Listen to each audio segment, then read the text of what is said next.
Ladies and gentlemen, my name is Thomas Tinnefeld. I'm a professor of applied languages from Germany and also an ICC board member.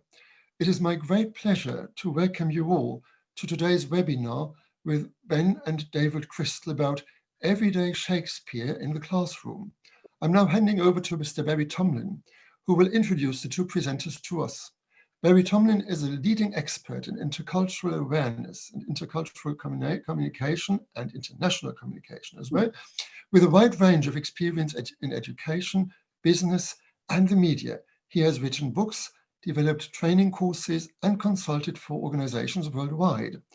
He is also the editor of the ICC Journal, and he has invited Ben and David Crystal to do this webinar today. So Barry, over to you. Thank you. Well, very quickly, this is not one of my books. It is Everyday Shakespeare, Lines for Life, which is actually written by Ben Crystal and David. And basically, it is a guide to phrases which go with every day of the year, with a backup to the play, to a backup to the play from which it's taken and how it relates into Shakespeare's time, etc. It's a very, very powerful piece of work. But above all, there's a phrase that you can use and understand. And that's what Ben and David are going to address today, how we can use this in the classroom to really get our students interested, not just in the language, but in the literature, and to be able to increase their overall view of what's going on. Ben is an actor. He's also a writer and organizer of events around Shakespeare, his life and his legacy and everything that he's done, and actually very, very important in this field. His father, David, is somebody who I have had the privilege and pleasure of knowing, I think now for the last 40 years or so. Because we've had the opportunity. He was a professor at the University of Reading in the United Kingdom, and then he declared himself, and I never met anybody else who did this, an independent scholar, where he wasn't associated with the administrative administrative difficulties of a particular university, but is now Honorary Fellow of Bangor University in Wales, not too far away from where he lives. But the most important thing is that David is effectively one of the leading linguists in the world today, and his particular specialism is the work on the English language, of which he is a leading expert. He is the author of the Cambridge Encyclopedia of Language. He's also the author of the Cambridge Encyclopedia of the English Language, which are two absolutely fundamental, reference sites for the study of language and the English language. And he also is the author, among a large number of books, of something called the Stories of English, which when it arose became a real, discovery in the study of English, is that it wasn't just American English, British English. It was actually the understanding that different varieties of English used around the world had different stories and backgrounds and ways of expressing themselves, which was absolutely fundamental in understanding international business and globalization. I've said enough. You can see the value. There are lots more things I can say, both about Ben and David, but what you need to do is to hear from them personally. So, Shakespeare in the classroom. Ben and David, over to you. Thank you, Barry. Thank you, Thomas. I'll start off with a hello, and Ben will in a moment. Yes, we are both writing this book, and there was a third writer, of course, that you didn't mention, namely William Shakespeare himself. We collaborated with him. We like to do that as often as we can. Yes, it's a delight. We're talking to you quite separately from my home in Holyhead in the west of Anglesey in North Wales. And Ben, where are you? I'm just on the other side of Anglesey, also in North Wales, about 20 minutes or so from my father, Dad, but couldn't quite make it over together to be together today, but welcome to everyone from all over the world, the DRC Congo, Egypt, Cyprus. It's so wonderful. Kyrgyzstan, Rhode Island, Greece. It's fantastic. This Indonesia, Finland, Turkey, Burkina Faso. It's so Romania, Greece. Wow, Dresden, Egypt. So wonderful to see so many folk here. Yeah, and thanks for showing the copy of the book. Yes, indeed, and the QR code as well. I mean, oh gosh, that's very useful. Show that at the end, and people can click on it, and the copy will wing its way to you quickly. Absolutely, I'm holding the book in my hands here. It's I must say, this is our fifth book together that Dad and I have written together, and we're very, very proud of it. Not least because of the content, which we'll talk to you about in a minute, but also because the publishers have done such a beautiful job in the design of it. It's Dad, you've written over 120, 150 odd books now, and I think you said it's one of the most beautiful aesthetically books that you've had a part in. Yeah, I think I drop one of the most. I think it is the most in terms of aesthetic design. Never, and the publisher has to be praised for all the work they did on it. Janari, we're going to talk about English in the classroom indeed, but we thought Dad, we might sorry, we just had a question in the chat there from Janara asking if it's available in digital format. I believe it might well be available as an ebook. If you go to everyday-shakespeare.com, I'll put it in the chat in a second. There's all sorts of avenues to buy the book, and in those avenues on Amazon, for example, it will make it clear whether there's there's a QR code that will take you to our website. On the website, you can follow some links to buy the book, and it will make it clear if on Amazon, for example, if there's an e-version available. There's also an audio version available, and yeah, it would be on Kindle on Amazon, exactly. And perhaps we can talk a little bit, Dad, about the audio version, because linguistically speaking, in some respects, the audio version brings a different quality of interest to you all out there today, perhaps. And there's also going to be a calendar version next year too, which is certainly a bit more entertaining. But yeah, in terms of usefulness, I would say either the audio version or the ebook might be most useful in the classroom. But maybe we can talk about why in a minute. And useful to add, actually, I've just seen Sofia Parasido, that it's already on Kindle. Yes, yes, download it online. That's great.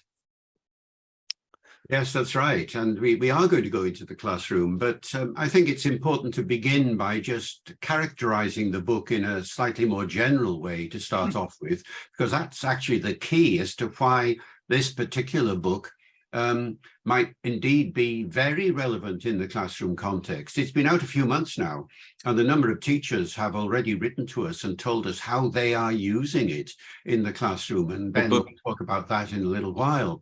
Well, should we say what the book is, Dan? Because people might not know, I suppose. What we have here is a page for every day of the year, January through December, and one for February the 29th in case, well, for when the leap year comes around. And on every page, we have a different quote from Shakespeare for every day of the year.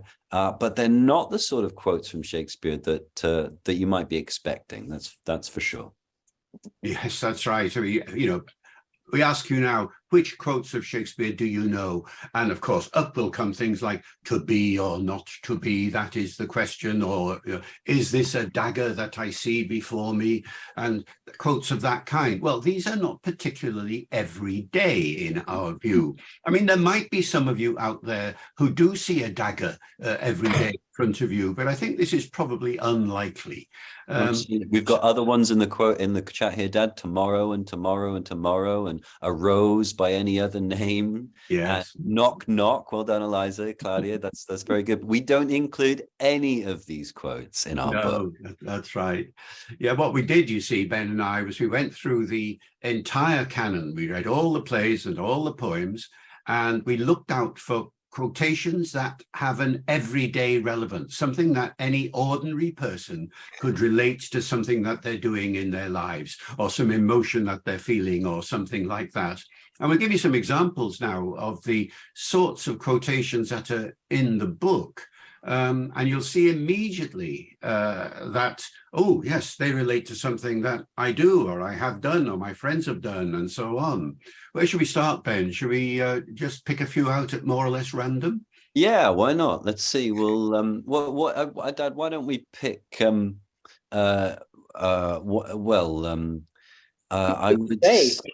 I would say one of the greatest rules for life that I found myself reaching for from Shakespeare quite a lot recently, actually, is one from Romeo and Juliet from Friar Lawrence, who says, "Wisely and slow, they stumble that run fast." And I don't know about you all out there, but we would say perhaps in English today, more haste, less speed. In other words, if you do something really quickly and without care, you're more likely to break something or drop something or trip yourself over. And indeed, this is the advice that Friar Lawrence gives young Romeo as he's rushing around in great excitement, having fallen in love with Juliet. And so one of the quotes that we have in the very beginning of the book, which we feel is a great piece of life advice, is to take things wisely and slow, because they stumble that run fast. Yes, very good. And one that always appeals to me, and I find myself using it all the time, and that's the thing about a lot of these quotations, you suddenly find yourself dropping them into your everyday conversation almost without thinking. It's this one, it's from Hamlet, and at the very beginning of the play, the soldiers are meeting on the top of the castle at Elsinore, and one soldier comes to the other, and the first man says, "For this relief, much thanks." Now, what he means is, thank you for relieving me from my soldierly duty. But in everyday life, how often have you been in the situation where you're doing something difficult, something that perhaps you really don't want to be doing, or that you're having some difficulty in doing, and then wonderfully, someone comes along and offers to help? Well, what do you say? Thank you very much. No, you use a bit of Shakespeare, you see. For this relief, much thanks. Goes down very well, let me tell you. And one of the quotes that Dad and I really enjoy talking about, mainly because we disagree so much about it, is this one. Better 3 hours too soon than a minute too late. Now, imagine, everyone out there, you are making your Christmas journey plans, or your summer holiday plans, or your school break plans, and you have to catch a train, or you have to leave in your car, or you have to catch an airplane, or even you're just meeting someone for a coffee. How early do you leave? And this is the great difference between Dad and I. You can put your answers in the chat if you like. Dad, if he's catching a train, will be at the train station early enough to catch the previous departure. He'll Absolutely definitely be there right. 3 hours too soon. Yeah, that's me. That's me. However, Ben, on the other hand, is completely opposite. He will arrive, well, 1 minute before the train leaves, if he's lucky. I'm surprised he catches trains. Never 1 minute too late, but I am there always just in the nick of time. That is true. Yeah. And as Ben says, you can apply that kind of quotation to almost any situation in the day where you have to meet up with someone or get to a certain appointment or whatever it might be. That's what we mean about applying these quotations to your own circumstances. It's that's the thing about Shakespeare. So many of the things that he says, you can adapt to your own situation, even if it means changing the quote a little bit. There's a lovely one that comes up, which is so obvious that it's hardly worth saying, except when he says it, it makes you think twice. He that sleeps feels not the toothache. He that sleeps feels not the toothache. That is so true. I mean, the quote is basically about, your worries. You don't worry when you're fast asleep. But notice, he that sleeps. Ooh, all the women out there, all the people with gender uncertainty out there, you can change that pronoun. You can say she that sleeps, we that sleep, they that sleep. Don't be scared to play with Shakespeare. Just as he played with the language, you can play with it as well. Absolutely. And actually, we've just been asked by Claire in the chat there if we could give the origin of the quote of better 3 hours too soon than a minute too late. Now, in the book, we do actually, at the bottom of each page is stamped with a beautiful design. And I'll show you, we also use these so-called stamps to separate the months out. So you can see the quite beautiful designs of the play titles there. So we include these at the bottom of each page with a little context about where the quote is from. But quite controversially, we don't include a line reference. You know, like on some Shakespeare quotes, you'll see Act 1, Scene 2, line 135 or what have you. We've left the quotes alone to speak for themselves because we do believe that most of these quotes are understandable for the large proportion of our readers without much explanation. We include a little bit of commentary sometimes, but we wanted the quotes to be of the day, of the reflection, of the resonance with you by themselves. And then, yes, like Claire, if you are interested enough in the quote and you want to find out where it occurs in Shakespeare's works, well, there's a bit of context at the bottom to establish it in its play or in its poem. And there's a stamp to tell you which play it's in. And then if you go to the back of the book, well, this is where Dad really excelled because there are three indexes.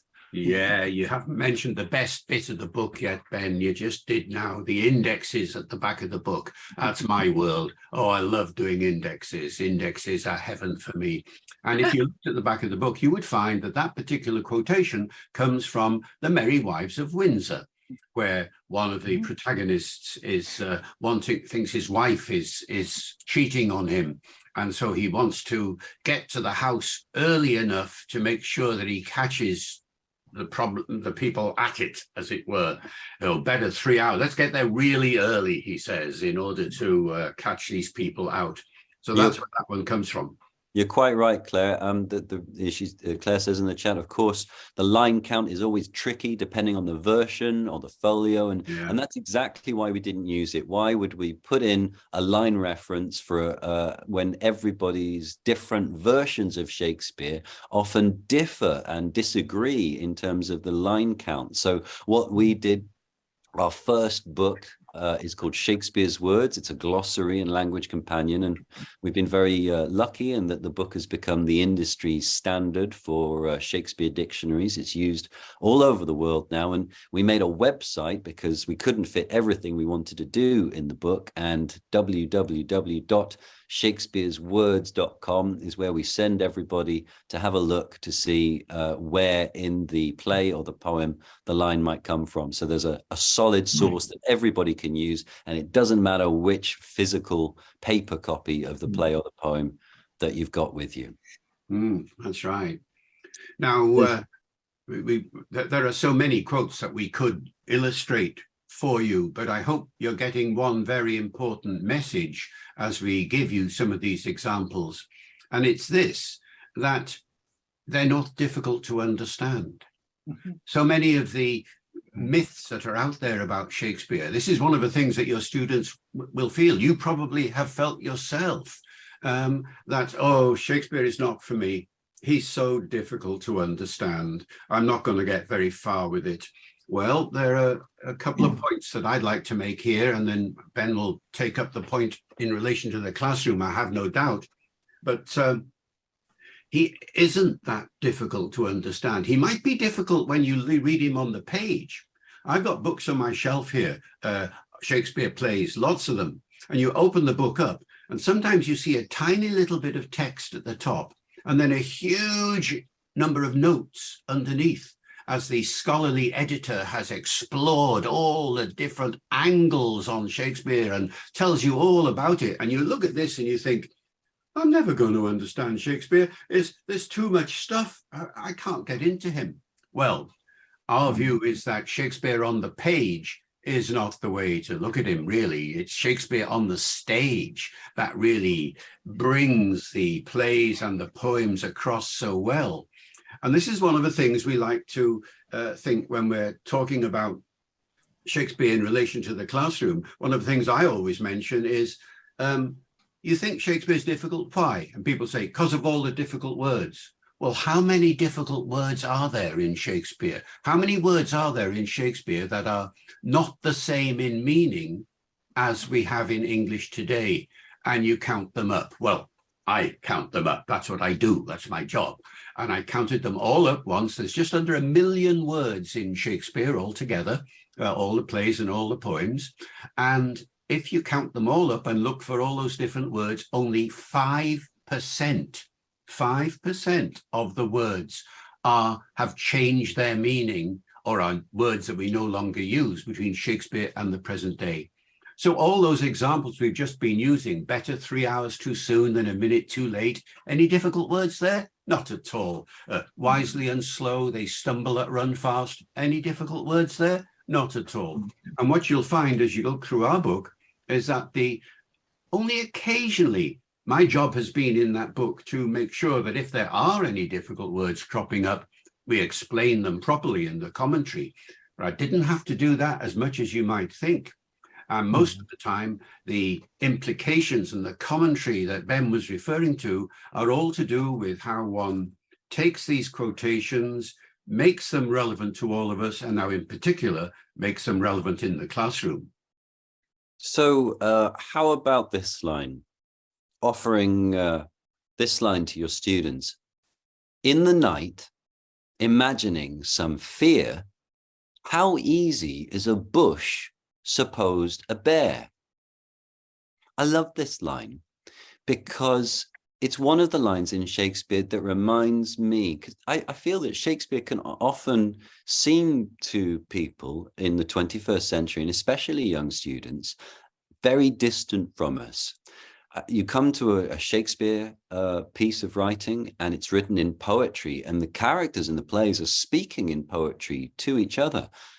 And one of the questions I often get in schools is, does that mean that 400 years ago, everyone spoke in poetry to each other all the time?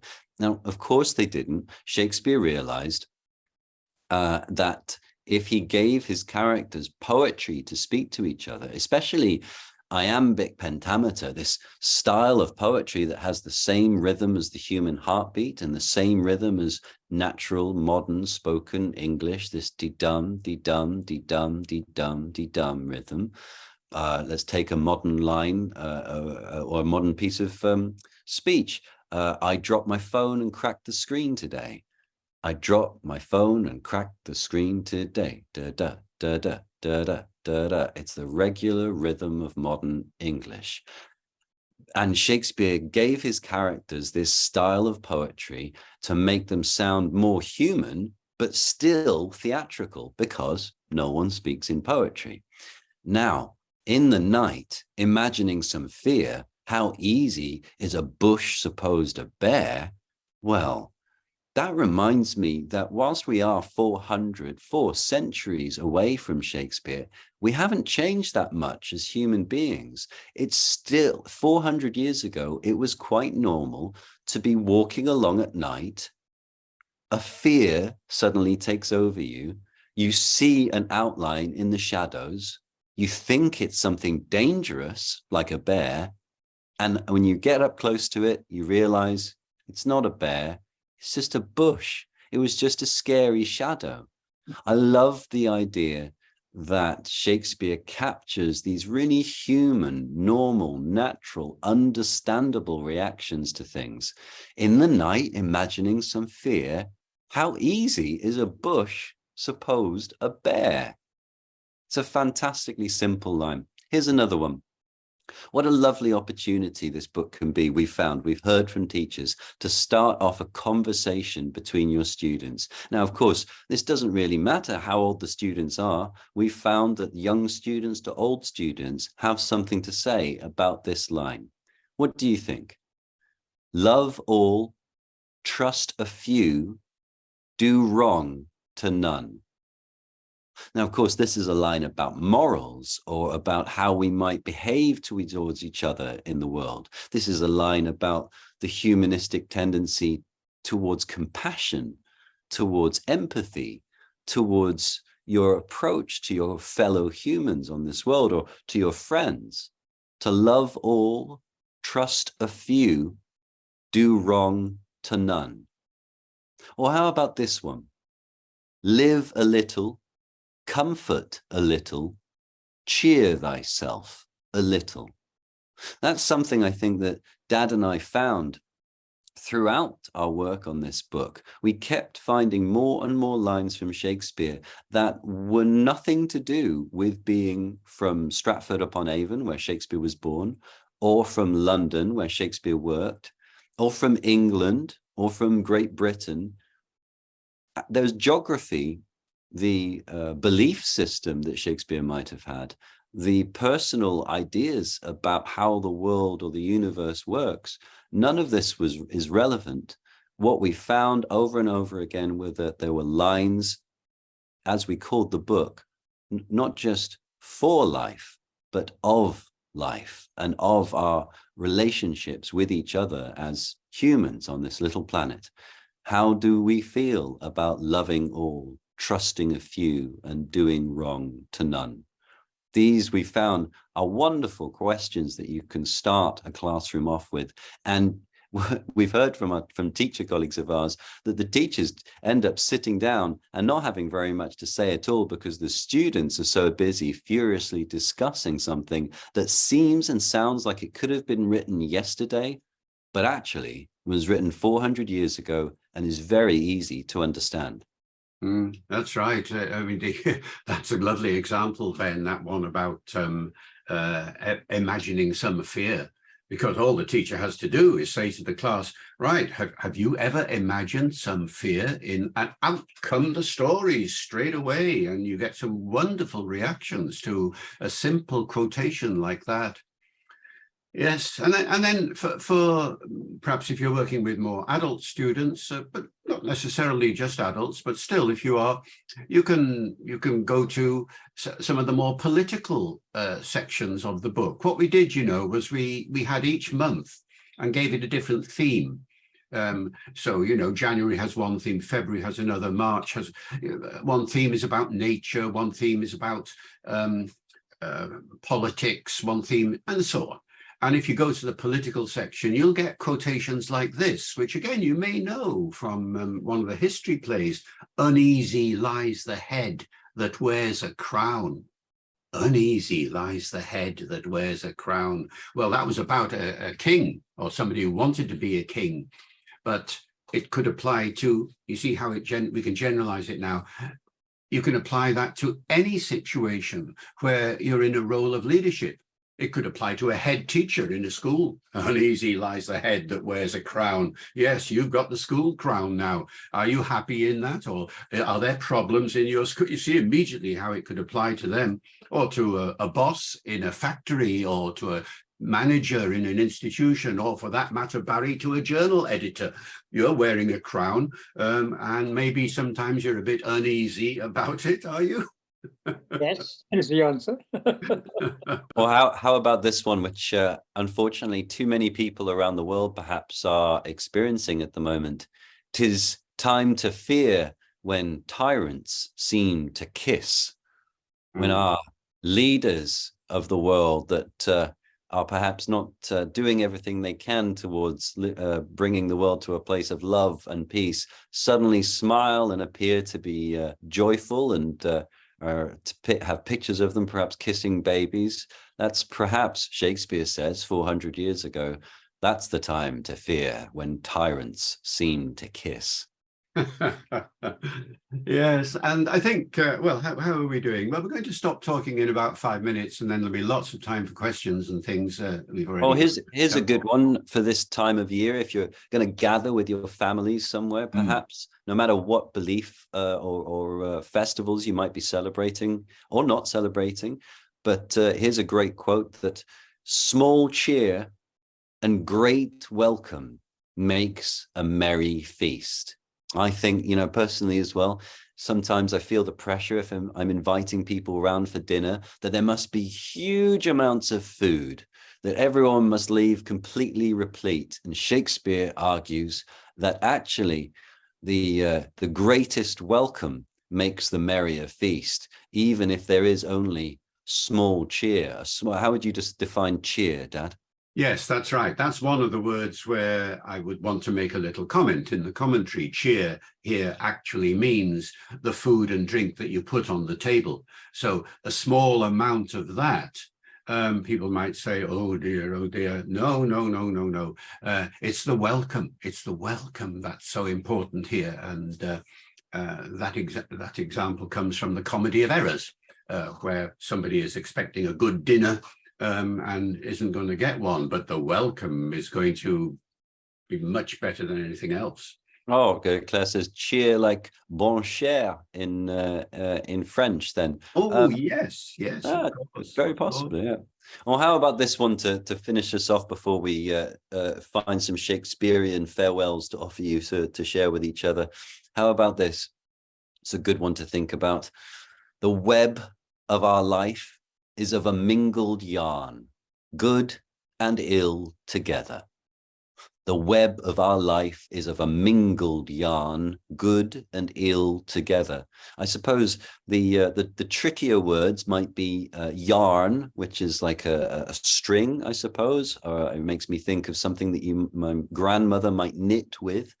And mingled, that's such a lovely word, where something has interwoven with each other, has become tangled perhaps, and that the web, as in the spider's web of our life, and not just my life and Dad's life, but our human life, is of a mingled yarn, good and ill together. For me, that reminds me that when things are really tough, the only reason that things can be tough is because they're surrounded by good things. You can't have a down without ups. You can't have ups without downs. The web of our life is of a mingled yarn, good and ill together. Absolutely, Riam, mix of happy moments and moments of hardships. Beautifully put. Well said. Well said. Yes. And of course, that's why in your world, Ben, in the actor's world, in the theatre world, you often see two faces, don't you, side by side, a happy face and a sad face, comedy and tragedy coming together. And that's one of the things that Shakespeare does so well, actually. In tragedies, there'll be moments of comedy. In comedies, there may be moments of darker moments, which he's always good at juxtaposing like that. It's what makes him a great dramatist, really. He knew that if he wanted to make his audience cry, he would be best making them laugh first. And he knew if he made them cry, it would be really good to make them laugh afterwards. Yes, that's right. So we'll stop now in a second, but we can't just stop, can we, Ben? We've got to sort of say. No, we can't just say goodbye. It's too abrupt. Yeah. No, bye before questions. No, we need something better than that. What do we got? Where do we go? Here's one. Live and be prosperous, and farewell. Yeah, it's just really good, Dad. You see, some people might think that's from Star Trek. Live long and prosper. Oh, live long and prosper. Yes. Absolutely. No, that's the peace sign. This is the Star Trek sign. You've got to be able to split your finger. Yeah, that's hard actually. It is hard. Yeah, that's why they do it. Really nearly. Yeah, not bad. Yeah. What about this one? Joy, gentle friends, joy and fresh days of love accompany your hearts. That's a good goodbye, isn't it? Yeah. But my favorite of all the goodbyes that we have, and we have several towards the end of the book, is this one. Let all the number of the stars give light to thy fair way. Oh, let all the number of the stars give light to thy fair way. Next time any of you out there have to say goodbye to someone, try it with Shakespeare. Let all the number of the stars give light to thy fair way. I guarantee you, whoever is leaving will feel warmed in their heart. And light to thy fair way, and in good rhyme, let's move on now to our Q&A. Well rhymed, Dad. There is so actually, Barry, yes. Well, just before Barry jumps in, there is actually a question just jumped in at the end there. Oh. Are there in the book includes quotes from Shakespeare? Are there also some tips for teachers to integrate those quotes into their lesson plans? Well, what we do at the very beginning of the book, because the invitation really is to, as someone said earlier, wouldn't the world be a better place if there were more poetry spoken in it, or if we all spoke poetry to each other? Well, this is one of the things that Dad and I have been keen to do over the course of the 5 books that we've now written together, the 20-odd 5 years that we've been working together like this. We've been building bridges towards Shakespeare. But what does that mean? Well, we've been building bridges towards the humanistic qualities that we've shone a light on in this talk, the life is brief, love and be strong and embrace grief and look after each other and all of those kind of great humanistic qualities. But we're also keen to bring in a passion of Dad's, which is eloquence. How rare it is these days to hear eloquent speech. And for the most part, eloquence, oracy, the power of articulating how you feel, of putting the body's language, which is emotion, into the language of mutual intelligibility, which often involves words or sometimes movement, of course, with sign language or dance and art. There are lots of ways to try and express and communicate how you feel. But most of the time we say to our next generations, tell me how you feel. But we rarely teach how our younglings might do that. And for me, for Dad and I, we found that Shakespeare offers a very safe sandbox. Rather than our next generations needing to try to describe how they feel by using their own words and their own life experiences, this book offers a range of different thoughts and feelings so that they can explore speaking emotional ideas and emotional words. But they're not theirs. They're Shakespeare's characters' emotions and thoughts and feelings. So they get to try what it is to be an emotionally articulate human, but in a safe way.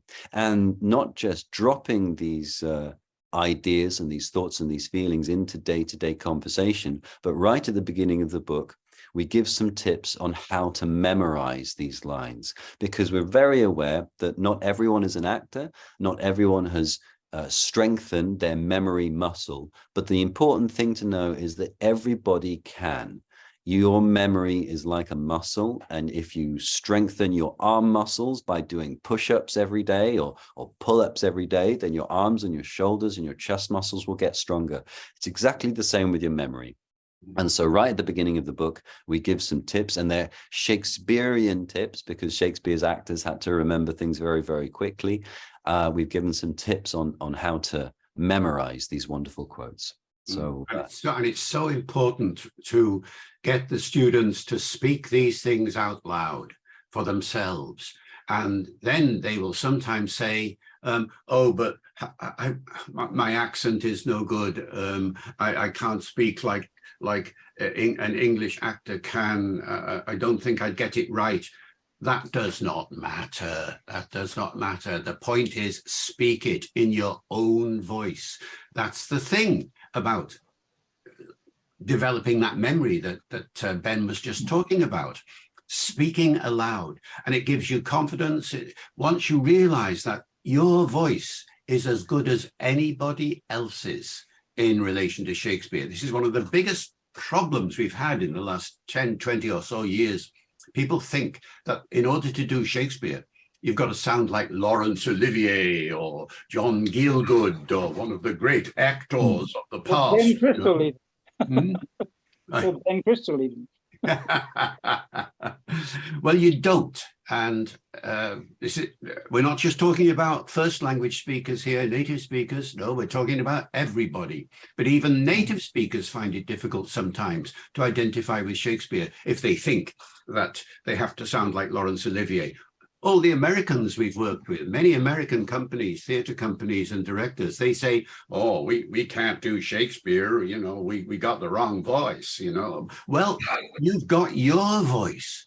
Use it for Shakespeare, and it sounds just as powerful as any other kind of voice. So if you've got students who have got a strong local accent from your part of the world, exploit it. Let Shakespeare be sounded in your accent. And it comes across beautifully. It's like a garden of flowers. Shakespeare, you go into a garden and it's just one type of flower there, boring. Go into a linguistic garden and there's only one type of accent there, boring. No, as many different accents as there are people in the world make language interesting, and that makes Shakespeare interesting too. There's something that we often say that let's take a character like Juliet or Ophelia in Hamlet, or Hamlet, the prince themselves. Every time someone who's never come close to these characters speaks these lines, we will hear those lines in a way that we'll never have heard before and will never hear again. Everybody brings something new to these words, and it's a gift to the rest of the class, the world, the room, each other, to hear what is it for you to say love all, trust a few, do wrong to none, and how different is it from hearing you say it than your neighbor. So Priam asks that she's going to teach The Tempest to grade 8 this year next week, and any recommendations to make them fall in love with drama. Well, I would say straight off the bat, Priam, that younglings are already in love with drama. It's just we call it a different name. We call it make-believe, or we call it pretend, or we call it imaginary games. When you're making imagination games and playing with little figures or imagining invisible friends, essentially, that's all acting is. That's all theater is. We're pretending to be people that we're not, people, and in situations that hopefully we'll never be in. Now, you're teaching The Tempest. In The Tempest, there's a character who's a wizard. There's another character that's a witch. There's another character that's a spirit of the air. There's another character that's a half man, half fish, who is the son of the witch. There's a king. There's a prince. There's a princess. All of these wonderful, fantastical characters, I guarantee, I would bet everything in my pocket right now that your students have spent some time at some point in their life already pretending to be a fearless warrior or a fearsome wizard or witch. These games that we play as children are admittedly a bit more formal, perhaps, or at least they've been formalized into these plays. But Shakespeare used stereotypical characters just like everybody else. And The Tempest is a fantastic beginning for a lot of youngsters to get into Shakespeare. Midsummer Night's Dream is the same, because you can pretend to be, well, no one really wants to pretend to be a lover when they're young, but I bet they'd like to pretend to be the king or the queen or the fairies and be able to create magic spells and send people to sleep. With Shakespeare, start with the imagination and start with playfulness, because kids are fantastic at that right up until, unfortunately, usually they come to schools and they're told to study and that they have to examine, that they have to answer questions in an examination form and write serious essays. We would succeed in teaching Shakespeare and poetry in general to our next generations. We would be so much more successful if we invited our next generations to play with Shakespeare and poetry before we make them study and examine on it. Okay, great. I think that's really interesting and very, very helpful. Thank you so much for that, Ben, and for you, and from you, David, as well. We have a question from Genera Taverna. Genera, I'll come back to you in just a minute. But Claire Stefan had 2 questions already on the table, which may be worth checking on. The first one is, okay, you're quoting statements from the plays, but are you using poetry? And you could argue, of course, that Shakespeare is all about poetry, but there are specific poets by Shakespeare in the sonnets I'm referring to.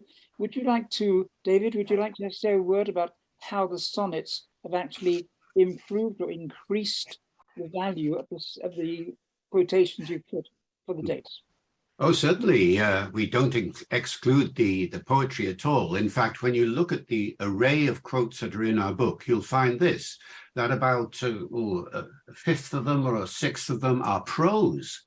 There's an awful lot of prose quotation here too, and then poetry, but different kinds of poetry. On the one hand, there's the dramatic poetry that Ben's just been talking about, and then there is the lyrical poetry of the kind that you see in the sonnets, and surprisingly, in the long poems that are often not read as much as the sonnets, the poem Venus and Adonis, and the poem The Rape of Lucrece. Now you might think, oh, they're not going to come up with very much, are they? Well, actually, they are.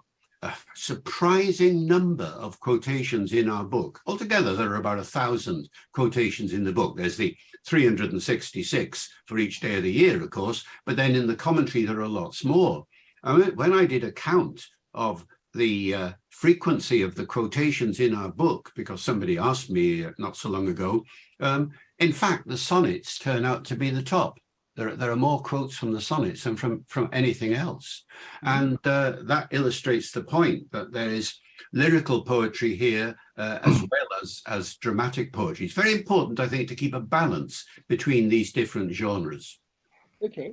Now, what we have to thank you for that, David, because what we go on from now is really interesting and which is absolutely fundamental to the current teaching of foreign languages, which is the relationship between language and artificial intelligence. And this is another one from Claire Stefan saying, do you feel that you have quotations in the book from Shakespeare which could help people work in data science? I think that there are quotes in the book, and certainly there are quotes in Shakespeare that will help people work, period, let alone in data science especially. There's such, and Ian McMaster asks a similar sort of question about whether you can, there are Shakespeare quotes in the book that people can use in typical business situations. We've got, rather than there be a jumble of quotes across the year about lots of different things, we gently themed the book towards different ideas and themes. So January is a selection of some of the best quotes we found. February, partly because of Valentine's Day, is about love and laughter. March is, there's a lot of quotes about grief, because Shakespeare talks a lot about grief, and unsurprisingly, because love is something that hopefully we all get to experience. Grief is definitely, unfortunately, sadly, something that we all experience too. But then we move from grief into hope. April has some wisdom. May has a lot to do with nature and sunrises and sunsets. Then into June, where there's insults and arguments as everyone gets a bit hotter. July about politics and tyranny. August has wisdom again. September is the back to work month for a lot of people. The summer holidays are over. So there's lots to do there with work and business and projects and money. And then October goes through life, really, from birth to love to marriage, and then death, and then some spooky ones for Halloween at the end there as well, and so on and so forth. Shakespeare, it's often said, has something to say about every thought that has ever been thunk. Now, that's of course not a real word. It's a play word for the past tense of thought or thinking. Shakespeare has something to say for every thought that has ever been thunk. So I don't doubt that there is something to say about every work environment, whether or not the only computery reference that I can think of is Hamlet at the end of his letter to Ophelia that Polonius reads out, describes himself as a machine. He says, while this machine is to him. So perhaps there is even something that Shakespeare has to say about AI too. Okay, really interesting. Thank you for that. Because what's really interesting is that Ian has gone as far as suggesting you have the follow-up book already ready for your heads to get working on it, which is, wait for it, Shakespeare in Business English. Wow. Ian is co-author of a new book. Oh, yes. Now, which I've reviewed, and it's very, very good. Twining's book, German in Business English, which is written with Bob Dignan, and we've reviewed that, and that is actually now available. And Ian and and Bob are going to be talking about the book and the work of it in January, in our webinar in January. So hello, Ian. And the quote for you, I think, we were talking about the Tempest a few moments ago, is when Ariel says to Prospero, "Is there more toil? Is there more toil?" Well, hasn't that wonderful? Okay. I mean, basically, interestingly enough, Riham has come up with a technical issue, which I think is very, very useful to understand, which is preferable for students when they're first introduced to a play for the first time. Is it better to study the text or to watch YouTube? And see it? Well, I've got a great answer for this. YouTube is a wonderful resource, and I would heartily encourage everybody to consider the text version of the play as a pretty good resource, but not the first resource.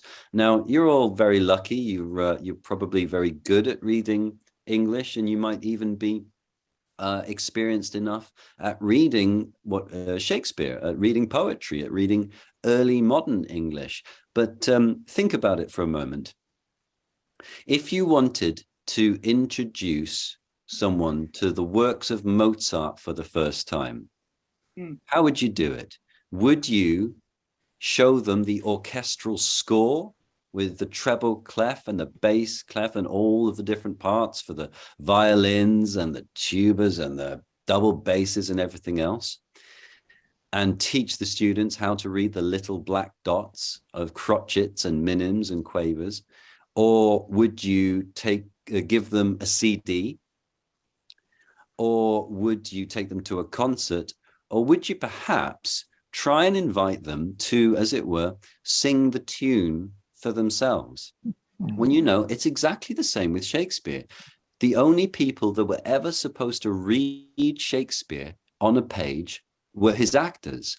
And his actors spent every day of their working life not reading the whole play. They would only read their parts, much like a modern orchestra. The bassist does not have the violinist's parts. The violinist does not have the tuba's parts. They each have their own music, and it all fits together like a jigsaw puzzle. This is exactly how Shakespeare and his actors worked 400 years ago. No one would have a whole copy of the play for two reasons. One, paper was expensive. Actually, three reasons. One, paper was expensive. Two, they didn't have much rehearsal time.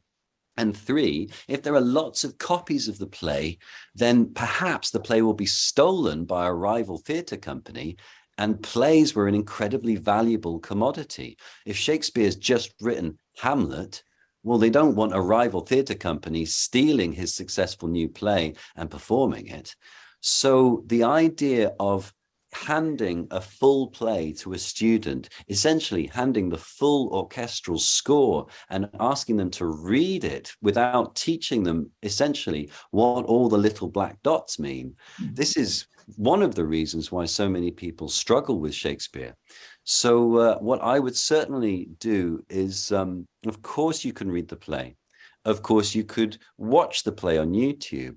But if the teacher knows what happens in the play, you could describe the story to the students, and using a whiteboard or using a blackboard, very quickly do a summary of what happens in each act, or what happens in the play as a whole piece, and then what happens in each act, and then what happens in each scene. And you can invite your students to make like a Polaroid photograph. You remember those old cameras where you take the picture and immediately out comes a scene? You can invite them to describe. So this is a play about a king who kills his brother and marries the queen, and the young prince tries to get his revenge, and the young prince is also separated from the woman that he loves.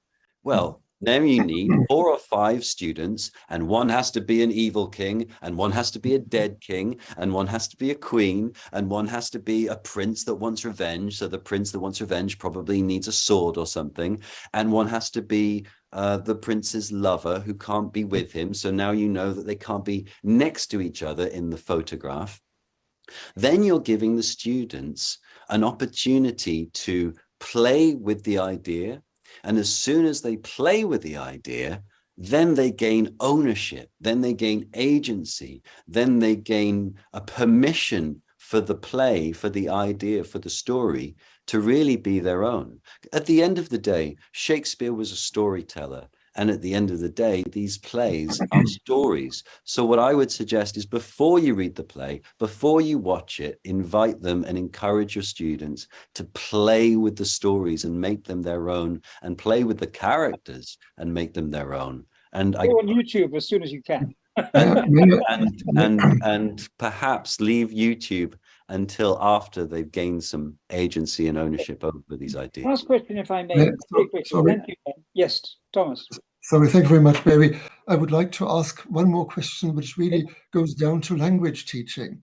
I must say that when I was a teenager, there was a sentence from Shakespeare I remembered, not because it was so philosophical, because it was a little bit different in grammar. And the sentence was, "I must to London." So what about Shakespeare and modern grammar from your approach? Yes, again, there are differences, like the example you just made where the verb is effectively omitted. But once again, though, remember I said earlier on that there's only about 5% of the words in Shakespeare that are different from modern English. Same percentage applies to grammar.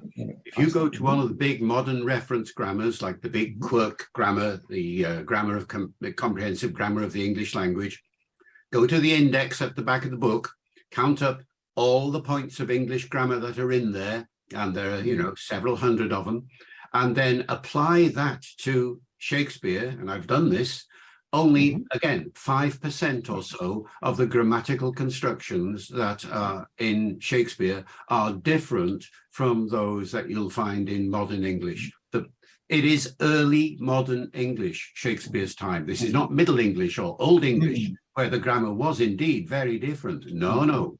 A vast majority of the time, the grammar is the same. So you concentrate on examples like the one you've mentioned, Thomas, indeed, and that brings part of the character of Shakespeare across in his grammatical use.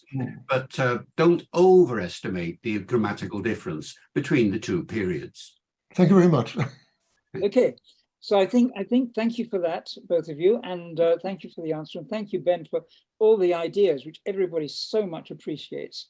So do we hand you back to Lillian now to close down the session? Yeah, I think Barry, you're supposed to okay, fine. talk So about well, the ICC just journal. to let you know that one of the valuable things that has just appeared, our special issue for autumn, which was done in collaboration with the French INSEAD, which is the leading business school, and the most important political science school, Sciences Po, as it's known in Paris. And basically, with colleagues from there, we've looked at how language can be adapted to the practice of the training in AI and virtual reality, artificial intelligence, virtual reality, and also how that can be applied to teaching the professionals, for example, in the civil service, etc., who need to learn English as an international language for the use in international politics and international business. So worth having a look at. It's online, it's free. So if you're interested, please follow it. One more slide we need to look at. The other thing that is very important with our new chair, Miriam, Uralta, which is the basic teacher training program for languages, which helps teachers who want to get qualifications to build a qualification through the practice of the teaching that they're doing, and has also taken the amazingly good step of helping people to train as teachers, especially when they're refugees from countries which are under pressure from invasion, and we don't need to go further than that.